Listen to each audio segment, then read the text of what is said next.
Hi friends, இப்போ நம்ம இந்த வீடியோவில் என்ன பார்க்க போகிறோம்னு கேட்டிங்கன்னா, வெண்பொங்கல் எப்படி செய்யறதுன்னு தான் பார்க்க போகிறோம்.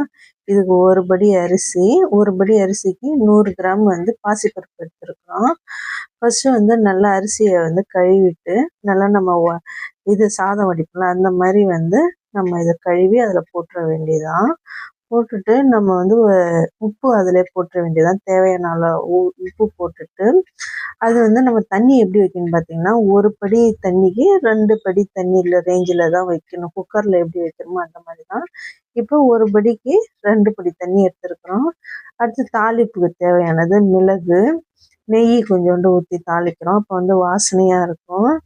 மிளகு, அதுக்கப்புறம் பார்த்தீங்கன்னா சீரகம், முந்திரி பருப்பு, இதெல்லாம் வந்து போட்டு செய்யும்போது நல்லா வாசமாக இருக்கும். நம்ம செரிமானத்துக்குலாம் ரொம்ப நல்லது. இது பார்த்தீங்கன்னா தினமும் நம்ம இட்லி தோசைன்னு ரெகுலராக சாப்பிட்டு வந்து போர் அடிக்கும். அந்த டைமில் நம்ம இந்த மாதிரி வந்து செஞ்சு சாப்பிட்லாம்.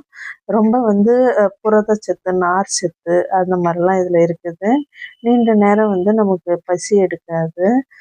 இது பார்த்திங்கன்னா நம்ம வந்து இந்த வெண்பொங்கல் பார்த்திங்கன்னா நம்ம சாதம் மாதிரியே தான். நம்ம வந்து பசி ரொம்ப எடுக்காது. ரொம்ப ரெடி ஆயிடுச்சு.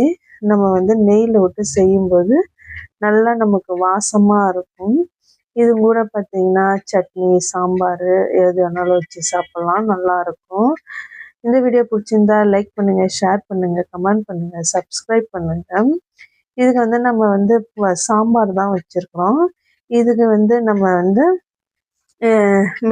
சாம்பார் வந்து நாமளே ரெடி இதுக்கு தனியாக சாம்பார் பொடி வந்து நாமளே ரெடி பண்ணியிருக்கோம். அதை பற்றி அந்த வீடியோவும் நம்ம பார்ப்போம். Okay, bye friends.